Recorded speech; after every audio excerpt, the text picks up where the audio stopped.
Bonsoir à toutes et à tous. À la une de l'actualité, la mobilisation des pêcheurs vendéens. Face à la hausse des prix du carburant liée à la guerre en Ukraine, les professionnels de la pêche bloquent depuis hier l'entrée du port de commerce des Sables d'Olonne. Une aide exceptionnelle pour les pêcheurs a justement été annoncée hier par le gouvernement dans le cadre du plan Résilience. Une compensation financière équivalente à 35 centimes d'euros par litre de gasoil de pêche va leur être dédiée. Mais malgré ces annonces, au Sables d'Olonne, les pêcheurs restent mobilisés. Et les précisions de Pierre Dalicieux, il était sur place ce matin. C'est l'ensemble des pêcheurs des Sables d'Olonne qui sont à l'arrêt depuis 2 jours. Je suis avec le patron, un patron pêcheur, donc Anthony Morin. Bonjour, vous avez 17 salariés. Concrètement, qu'est-ce qui se passe aujourd'hui ? C'est le prix du gasoil carrément qui nous impacte vraiment sur nos entreprises.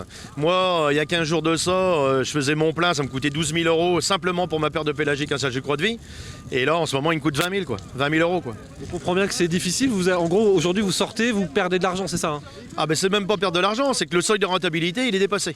Donc on y va, on n'est même pas sûr de sortir un salaire pour nos gars. Avant, avec un gasoil à 60 centimes comme on avait, là, on l'a eu depuis un petit moment, moi, il fallait que je mette 30 000 euros pour sortir un salaire à mon équipage sur la table. Maintenant, avec 20 000 euros de gasoil, c'est plus 30 000, c'est 50 000 qu'il faut. Donc des bateaux, des entreprises qui ne sont plus rentables aujourd'hui. L'État a proposé une aide de 35 centimes d'euros par litre de gasoil pour les pêcheurs. Vous n'êtes pas content aujourd'hui, hein ? Mais pas du tout, on est en réunion, on sort de réunion avec le préfet de Vendée à l'instant, avec nos responsables. Et en fin de compte, c'est pas une aide directe comme ça l'a été annoncé hier par M. Castex, c'est une aide sociale. C'est une diminution des charges. Donc ça va passer, ça va être, c'est diminuer le salaire des gars, parce que nous à bord des bateaux, on a un salaire à la part. Donc ça va des catégories de 4e catégorie jusqu'à 10, 11, 12e, mais les gars ne sont pas payés pareil. Ça va créer des tensions à bord, c'est ça ? Tout à fait. Il y a le gars, il y en a un qui va gagner 500 euros, puis l'autre va en gagner 300. Simplement par rapport aux charges. Les gars n'ont pas les mêmes charges. Qu'est-ce que vous demandez aujourd'hui aux pêcheurs, au gouvernement ? Qu'est-ce que vous demandez concrètement ? Un prix, vous avez dit un prix fixe, c'est ça, de gasoil ? C'est assez clair ce que vous demandez. Hein. Oui, ce qu'on voudrait, c'est, on a fait des calculs avec nos centres de gestion, les comptabilités, enfin les centres de gestion qu'on a en comptabilité, et le seuil de rentabilité pour tous les bateaux, c'est 65 centimes. Ce qu'on veut, c'est 65 centimes. C'est tout. On ne veut pas d'aides qui ne sont pas eurocompatibles et tout ça. Il y a le problème du gasoil, mais après il y a le problème des quotas. Donc c'est là, le mouvement qui se passe, il n'est pas paré de s'atténuer si l'État met pas ce qu'il faut pour le faire. Justement, donc on le voit derrière, le brasier qui a été allumé il y a 2 jours maintenant n'est pas prêt de s'éteindre puisque les pêcheurs nous l'ont confirmé. Le mouvement ne s'arrêtera pas tant que le gouvernement n'aura pas répondu à leurs revendications.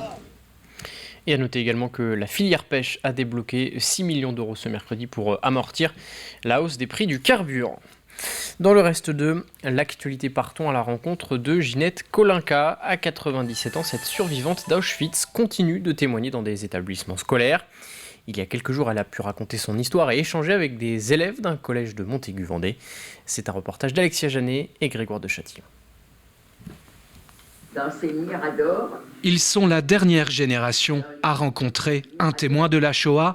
En effet, Ginette Kolinka, 97 ans, est aujourd'hui l'une des rares survivantes des camps de la mort à pouvoir témoigner de ce qu'elle a vécu.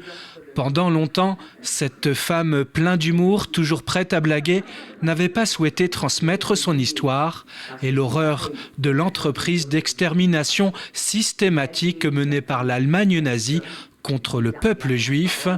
Depuis maintenant une vingtaine d'années, elle témoigne, elle est devenue une passeuse de mémoire auprès de la jeune génération pour qu'ils sachent. On a tué des bébés, on a tué des enfants, on a tué on a tué 6 millions de personnes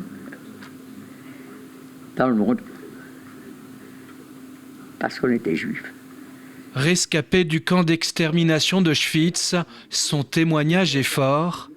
Pas un bruit dans la salle. Comment ne pas être bouleversé ? Je ne pensais pas à ce que ce soit aussi méchant, étant autant de haine envers des humains. C'est le fait comment ils les traitent d'une manière de les faire marcher super longtemps et comment ils dorment, comment ils sont aux toilettes, les douches et comment ils sont tués à la fin aussi. Juive, athée, Ginette Kolinka, victime de la haine de cette idéologie politique allemande pendant la Seconde Guerre mondiale, raconte ici son histoire afin d'éveiller les consciences. Moi, ce que j'espère, c'est qu'ils ont entendu ce que j'ai dit. Je sais ce que je leur ai dit sur la haine, et j'espère qu'ils y penseront. Et ce que j'espère qu'ils penseront aussi, c'est quand ils auront quelqu'un à côté d'eux qui n'est pas de la même religion qu'eux, de la même couleur de peau qu'eux, eh bien, ils ne le prendront pas de haut en disant « il ne vaut rien, il n'est pas comme moi ». Ce que Ginette Kolinka espère également, c'est plus jamais ça, et qu'à leur tour, ces jeunes puissent devenir aussi des passeurs de mémoire. Non, peut-être 2 ans, j'en sais rien. Toujours à propos d'éducation, focus sur le concours Bien parler pour réussir. La finale départementale s'est tenue il y a quelques jours à la préfecture de la Vendée. L'objectif du concours est de promouvoir l'expression orale auprès de la jeunesse. Les lycéens sélectionnés doivent ainsi s'exprimer sur un sujet déterminé au préalable, puis passer devant un jury. Gabriel Loira, en terminale à La Roche-sur-Yon, est le lauréat départemental. Écoutez. Je suis agréablement surpris de sa victoire, je dirais, parce que c'était pas forcément lui qui était le plus à l'aise au départ sur la prestation orale. Les 2 autres candidats étaient peut-être plus à l'aise, mais ce qui est épatant chez lui, c'est son calme, sa sérénité, et puis surtout, il a bien travaillé son texte. Et c'est vrai qu'il a bien délimité le sujet, et c'est surtout ça qui a fait, je pense, la différence. Je pense qu'à la préfecture, d'abord, c'était la chose, peut-être oui, je pense que c'était la chose la plus stressante que j'ai jamais vécue. Le fait de pouvoir s'exprimer comme ça en public et de rédiger des discours, ça m'a aidé, ça va inévitablement m'aider, quelle que soit la formation que je choisisse plus tard. Au chapitre santé, en mars, il s'agit du mois de sensibilisation au dépistage du cancer colorectal. Le Colontour est ainsi présent en Vendée. Il était à Luçon ces 2 derniers jours. Aussi appelé cancer de l'intestin, c'est la 2e cause de décès par cancer en France chaque année. Environ 120 cas sont diagnostiqués par jour, en majorité chez des personnes de plus de 50 ans. Et si la maladie est détectée suffisamment tôt, dans 9 cas sur 10, elle peut être guérie. Écoutez. En faisant simplement le test de recherche de sang dans les selles, s'il est positif, ça veut dire qu'il y a du sang, on fait la coloscopie, on va peut-être trouver un polype et peut-être l'enlever et éviter le cancer plus tard. Donc c'est vraiment 2 minutes de son temps une fois tous les 2 ans, et il y a des personnes qui grâce à ça n'auront jamais de cancer du côlon. Donc finalement cette information-là est peu connue, le cancer du côlon reste un cancer qui est tabou et on a l'impression qu'il n'est pas si fréquent que ça, alors que finalement il y a énormément de personnes, il y a 42 000 personnes chaque année qui ont un cancer du côlon, donc ça ne concerne pas que les autres. Et à noter que des dépistages seront également proposés les 30 et 31 mars à La Roche-sur-Yon. Au Sables-d'Olonne, désormais, l'agglomération a lancé depuis plusieurs semaines le chantier d'une nouvelle station d'épuration. Cette infrastructure plus moderne viendra remplacer la station d'épuration de l'île d'Olonne, mise en retraite après 40 ans de fonctionnement. À la fin des travaux prévus début 2023, il s'agira de la 2e plus importante station d'épuration de l'agglomération. Elle permettra de traiter les effluents de l'équivalent de 6500 habitants. L'agglo a fait le choix avec l'île d'Olonne de faire un équivalent 6500 habitants, mais c'est pour se projeter demain. Il ne faut pas s'occuper d'aujourd'hui, mais dans 20 ans, dans 30 ans, cette station sera là et elle fonctionnera. Et les nouveaux habitants, ils auront une eau qui sera conforme. Et demain, peut-être que les normes seront encore plus sévères et on se dira, nous, à l'agglo des Sables-d'Olonne, enfin tout du moins ceux qui seront là, ils diront « Ah, ils ont bien travaillé, ils ont pris une longueur d'avance ». Il faut toujours penser au lendemain, même au surlendemain. Et c'est ce qui a été fait ici à l'île d'Olonne. On termine ce journal avec de la culture. L'édition 2022 du Printemps du Livre de Montaigu-Vendée vient d'être présentée à Paris. Elle se déroulera du 1er au 3 avril.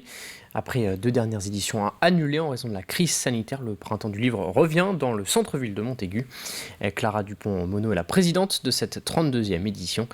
Chaque année, environ 250 auteurs et quelques 45 000 visiteurs viennent découvrir l'événement. Reportage réalisé à Paris par nos confrères de Web TV Prod. Mercredi 9 mars, sur la péniche de la Balle-au-Bon, à Paris, se tenait une conférence de presse pour annoncer le retour du Printemps du Livre. Ils sont venus nombreux de la presse et du monde de l'édition pour écouter la présentation de ce nouveau salon. C'est Philippe Chauveau, journaliste littéraire chez Web TV Prod qui est partenaire du salon, qui présentait la conférence. Mais c'est un salon nouvelle formule que nous allons vous proposer. Il y a eu ces 2 années qui ont été compliquées pour vous, pour nous. Mais dans toute épreuve, il y a aussi des moments lumineux qui peuvent ressortir. Et donc l'occasion a été pour le Printemps du Livre de se renouveler. On a réinventé un Printemps du Livre différent. Et donc on vous a préparé, concocté un Printemps du Livre renouvelé, dont la particularité, c'est qu'il va d'abord mieux s'insérer dans la ville historique, puisqu'on avait, au fil du temps, déménagé vers un théâtre que nous avions construit. Là, on revient au cœur de la ville historique et au milieu de ses remparts. Pour cette 32e édition, c'est l'écrivaine Clara Dupont-Mono qui préside et qui a tenu à rappeler son attachement particulier à la terre de Montaigu. Il y a quelque chose de moi, en tant que romancière, et surtout qui a écrit sur le Moyen-Âge, quelque chose que je trouve merveilleux. Et alors Montaigu, de ce côté-là, a été à un moment l'épicentre d'une colère que je trouve assez belle. Donc entre l'histoire, la colère, les pierres, ça s'appelle une rencontre. Pendant le salon seront présents des auteurs qui s'inscrivent dans les thématiques choisies par la présidente. Famille, j'écris ton nom, la femme est un homme comme les autres et s'adapter après l'orage. La conférence était donc l'occasion de présenter les nouvelles modalités du salon, mais aussi de se réjouir et de fêter ces retrouvailles après 3 longues années de pause. Les lecteurs vont pouvoir venir se retrouver au cœur de la vieille ville. Et c'est un emplacement, j'allais dire, merveilleux et qui lie l'agréable à l'histoire, en même temps que les lecteurs donc, pourront venir rencontrer leurs auteurs et leurs amis. Ça va être une très belle édition. C'est la fin de cette édition. sur la Très bonne péniche de la soirée sur TV Vendée.